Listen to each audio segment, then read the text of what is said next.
Sunday Night Production. Aujourd'hui, on te parle des aliments à privilégier pour booster ta récupération. C'est parti. Que tu sois débutant ou expérimenté, la récupération est la base de ton entraînement. Avec Run to Progress, Hyundai te partage toutes les méthodes de récupération essentielles pour optimiser ta progression et booster ton plaisir. Soyez les bienvenus dans Run to Progress, le focus récup en partenariat avec Hyundai. Aujourd'hui, je suis accompagné de Stéphane Diagana, notre spécialiste de la course à pied et de la récupération. Salut Stéphane, comment vas-tu ? Salut Guillaume, ça va très bien, merci. Stéphane, dans la capsule du jour, on va s'intéresser aux aliments à privilégier pour améliorer notre récupération, peut-être ceux aussi à éviter. Mais avant ça, j'aimerais que tu nous expliques quel rôle joue l'alimentation, les nutriments dans le processus de récupération. Parce que quand on pense nutrition, diététique, on l'associe souvent à la performance, mais pas forcément à la récup. Alors de toute façon, quand on pense performance, il faut penser récupération. Parce que la performance, elle s'inscrit dans un processus de répétition, de séances d'entraînement ou d'enchaînement de compétition. Et si on veut bien respecter son programme, tant sur le plan qualitatif que quantitatif, il faut récupérer. Et donc, l'alimentation, c'est un élément majeur de récupération. On parlait de l'hydratation, on parle de l'hydratation bien sûr, mais l'alimentation est essentielle parce que déjà, il y a une fonction énergétique dans l'alimentation. On doit récupérer, reconstituer ses réserves énergétiques, mais aussi il y a des enjeux fonctionnels et structurels. Et le but vraiment dans la récupération, c'est de revenir à ce qu'on appelle l'homéostasie. C'est l'équilibre qui permet de bien fonctionner, d'avoir un corps qui fonctionne bien.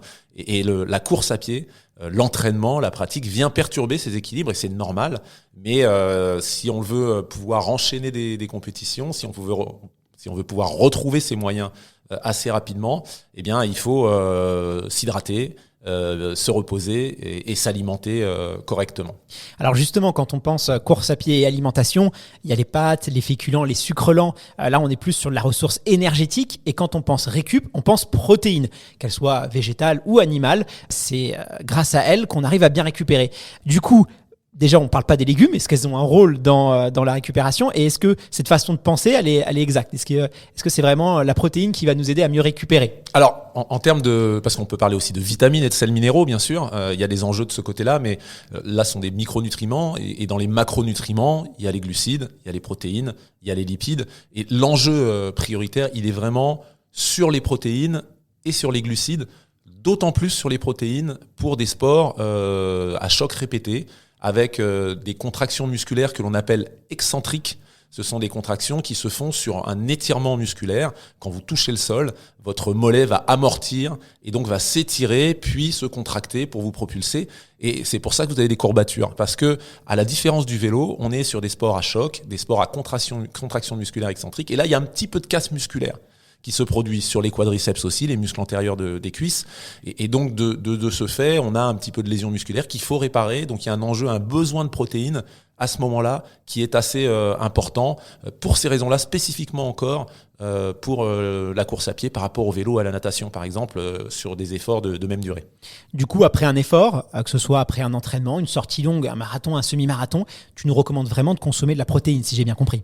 Oui, la protéine, c'est essentiel pour ces raisons-là. En plus, quand on court pendant l'effort, il semblerait, selon certaines études, que les synthèses protéiques se mettent un petit peu au ralenti. Et donc, elles doivent repartir. Et en plus, on a des sortes de compensations et des besoins augmentés derrière. D'ailleurs, quand les personnes se mettent à courir, se décident à courir, bien souvent, les deux erreurs, c'est de ne pas mettre en correspondance les besoins protéiques et les besoins d'hydratation. C'est-à-dire que les gens ont gardé à peu près le même mode alimentaire, et alors que les besoins sont augmentés sur ces deux plans. Sur le plan énergétique aussi, mais on s'en rend compte plus facilement et plus vite, parce que si on ne se nourrit pas assez, l'hypoglycémie a des signes assez nets de vertige, d'un peu de fatigue. Sur le manque de protéines et sur la déshydratation, les signes sont un petit peu plus faibles, les signaux sont un peu plus faibles, mais les conséquences sont tout aussi importantes, si ce n'est plus. Alors le souci, c'est que beaucoup de coureurs n'ont pas faim après avoir fini une course. Et d'ailleurs, on entend souvent, tu sais, le terme de fenêtre métabolique. Est-ce qu'il faut vraiment manger après s'être entraîné ? Est-ce qu'il y a un enjeu de s'alimenter juste après son running ou au contraire, on peut laisser passer 2-3 heures si on n'a pas faim ? Alors oui, c'est vrai que juste après une course, juste après un effort important, on n'a pas forcément envie de manger. La raison, elle est assez simple, c'est que l'effort a provoqué une fuite du sang dans les muscles, avec à des besoins énergétiques et musculaires augmentés, et donc ça se fait un petit peu au détriment du sang au niveau des viscères, et donc fort logiquement il y a un manque d'appétit à ce moment-là. Il faut attendre que tout ça se rééquilibre. Mais c'est vrai qu'il y a une fenêtre métabolique. Pour les glucides, elle est assez étendue.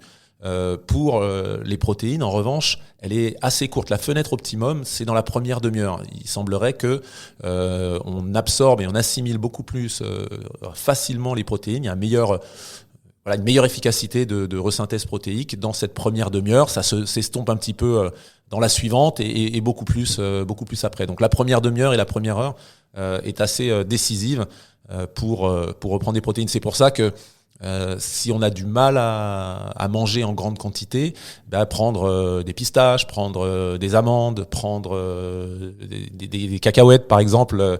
Là, il y a un peu de graisse, mais on peut se permettre à ce moment-là. Et puis elles sont pas si mauvaises que ça si on en abuse pas.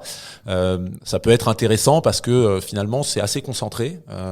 C'est 20-22% de protéines sur des amandes donc c'est assez intéressant. On n'a pas besoin d'en manger beaucoup. On va pas se sentir très rassasié par rapport. C'est vrai qu'on n'a pas envie de se mettre devant une entrecôte juste après une course à pied, un semi-marathon, un marathon. Voilà. Merci infiniment à Stéphane pour tous tes précieux conseils. Je te donne rendez-vous vendredi prochain. Merci. Merci Guillaume. Vous venez d'écouter Run to Progress, le programme qui vous permet d'enrichir vos connaissances et de faire le plein d'énergie en moins de 15 minutes. 15 minutes, c'est aussi le temps de charge nécessaire pour bénéficier d'une autonomie de 351 km avec le nouveau Ioniq 6, le SUV 100% électrique de Hyundai. Pour en savoir plus, rendez-vous sur hyundai.fr. À bientôt. Pour les trajets courts, privilégiez la marche ou le vélo.